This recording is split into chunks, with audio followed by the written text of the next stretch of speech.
Estamos reempezando la grabación también. Don't forget about recording. Yep. Y una cosa, Héctor, es que hay algunas dificultades para los estudiantes con escuchar y comprender tanto español. Entonces, quizá vamos a seguir en inglés. ¿Está bien? No hay problema. Okay. So, Dan, you want to explain your question maybe in English? Okay. Considering the population of Puerto Ricans in the U.S. versus in the island, would you say the reason that many people leave is due to like reasons of like opportunity? Yeah, opportunity it's part of the question, and opportunity is a very sort of manipulated and stretched term. What happens with every person that migrates is that there are two sets of factors. There is called, the sociologists call it push and pull factors. Push is something where they live that compels them to migrate, even if they don't want to. And then the pull is something that pulls the person that's going to migrate into other place because there is a perception or a hope that things are different in one way or another. And so that's what happened, has happened to every immigrant, but to Puerto Ricans, it's been happening for decades and decades. And we, as a colony of the U.S., we live a very kind of sort of constricted economy. And so like unemployment has been historically no less than 10%. And so in that context, if there are no jobs, then people will go and try to get jobs when it's perceived that there are jobs. But there have been instances in our history where there was an economic recession in the U.S., people were losing jobs. So people that had lived for years in the U.S. felt compelled to come back to Puerto Rico because they had a perception that there were going to be jobs in here because it was too hard in the U.S. So there is those factors, you have a difficult context, economically, jobs, healthcare, whatever it may be, and then there is the other context that you think, okay, there are going to be some jobs. At least you have that hope, even if it doesn't necessarily materialize once you are there, because that's an entirely different story. At this point, do you guys want to just throw out some questions? Is there anything you're curious to hear more about, or I can continue with this? Should we just do that? Yeah, go ahead. In English again? Como quieras. What would everybody prefer? English or Spanish? Okay. They've reached their saturation point. So, go ahead. Comparing the U.S. and would you say that Puerto Rico has more of like a traditional, simplistic, like healthy lifestyle over people in the U.S.? Well, I think that as our ways of life have been modified by the development of capitalism in Puerto Rico, by the influx of fast food chains and things like that, and by how hectic life becomes when you just have two parents that have to go to work every day and take the children to school and all these things. Our diet has been sort of affected by that, and that can be observed in how the rate of the development of diabetes, for example, has been growing for decades. And and that is because our diet has become mixed with a lot of fast food diets from the US, which tend to be quite unhealthy, if I think that's what you were asking me. And also, as you become more sedentary because of your job and so on, because you have more kind of demands, etc., it also affects your how you do exercise, etc. So that also affects your your health. And of course, when things become very stressful, that hurts your health a lot. So living under continuous stress as we're living now is affecting people's health, and actually our mental health is being affected too. Some people commit suicide out of desperation. So there are many factors that are affected that way, and it wasn't like that many decades ago. So I think that you really are onto something. Before you do the last question, do you have a question? Okay. Why don't we leave off your last question? Well, Kaylee, why don't you come up and then Victoria, and then I have a couple other thoughts that I might throw out as well. Ya, entonces tenemos algunas preguntas no preparadas, espontáneas. Muy bien. Disparen.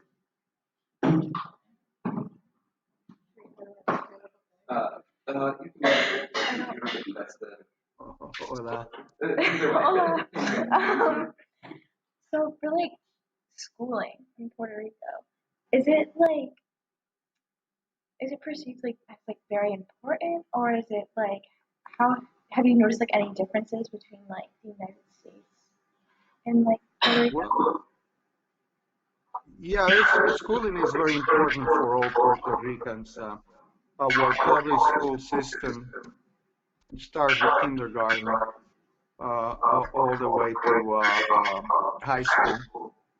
And then we have a variety of universities. The main one is the State University of Puerto Rico. And it's the expectation that everyone will at least graduate from high school. And and actually many. We have one of the highest, better educated sort of working classes of the world. And it's a kind of an irony given the levels of unemployment. So we probably have the best educated unemployed sector of workers in the whole world. Our engineering school, where I taught, it's so coveted by all sorts of corporations in the U.S. that even NASA comes to hire engineers every year at the University of Puerto Rico, where I used to teach in my hometown at the engineering school. So it's very important, and that's why people feel very upset when the university system is being dismantled by the U.S. imposed financial control board.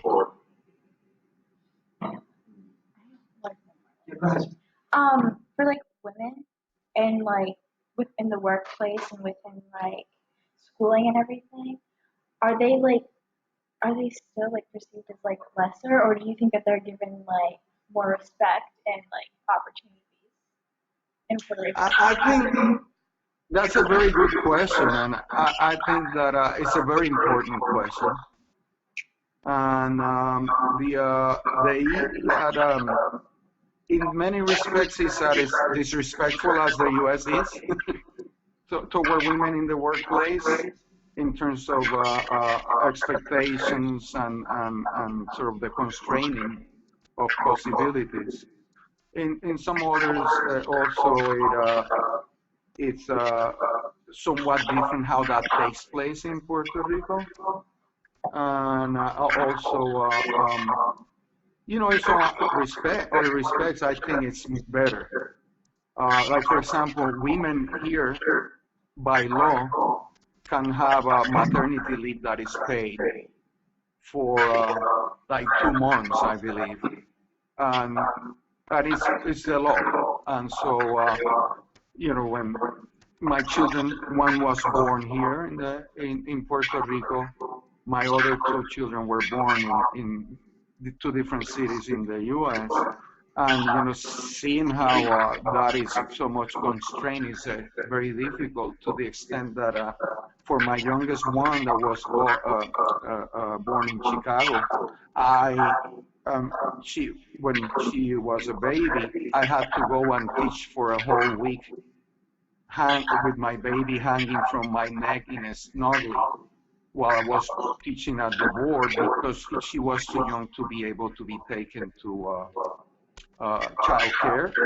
And that's something that we never face in Puerto Rico. So you can see there are things that can be different. Yeah. Yeah. Victoria has one. If you want to just like come up so.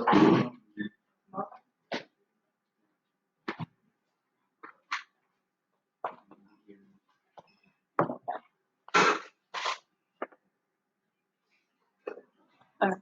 I wanted to ask you about your experience with learning English as your second language and how that was with your family and at school.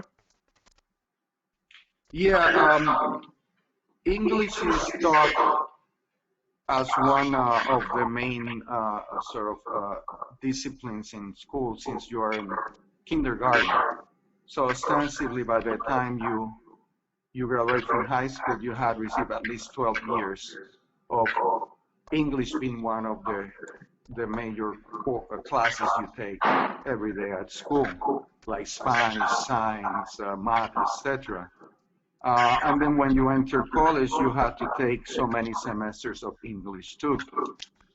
However, having said that, the quality of that English varies from, public schools to private schools, and also the overall way in which the Puerto Rican population receive it also varies.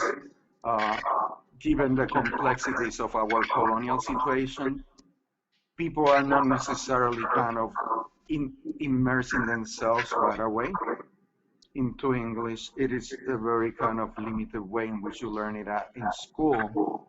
And then if you belong to a higher social class, you learn it better and faster. And so that gives an edge to the people from the upper classes in the learning of English.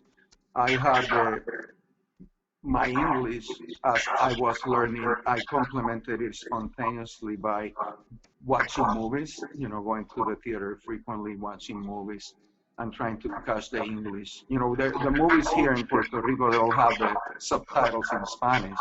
So I was comparing.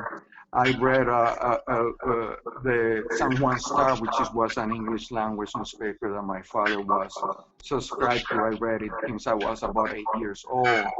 So I was able on my own and then I listened to a lot of English music, rock music of the era of the 70s. I don't know, Fleetwood Mac, Boston, uh, uh, um, a number of those bands. My wife makes fun of me when I tell her, because she's from Texas, that I used to listen to the Carpenters, because the Carpenters are very cheesy.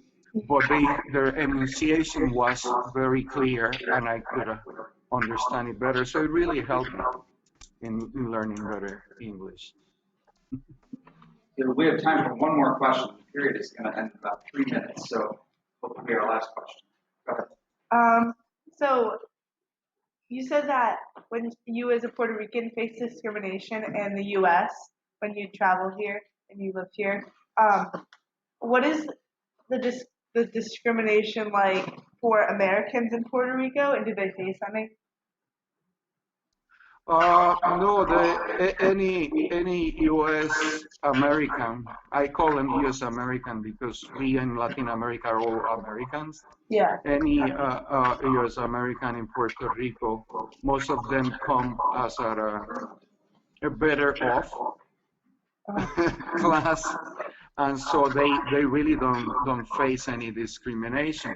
They might cause some people to be sort of irritated, because depending on which U.S. American who that person is and how arrogant they may be, Yeah. they irritate people. But in general, I find it how patient people are. Like my wife is a Chicana from Texas, but she looks mostly white because she's from a German immigrant and then a Mexicana abuelita. Uh, and so, but she doesn't know Spanish that well. So when she's tries to speak Spanish here in Puerto Rico, people are very kind to her.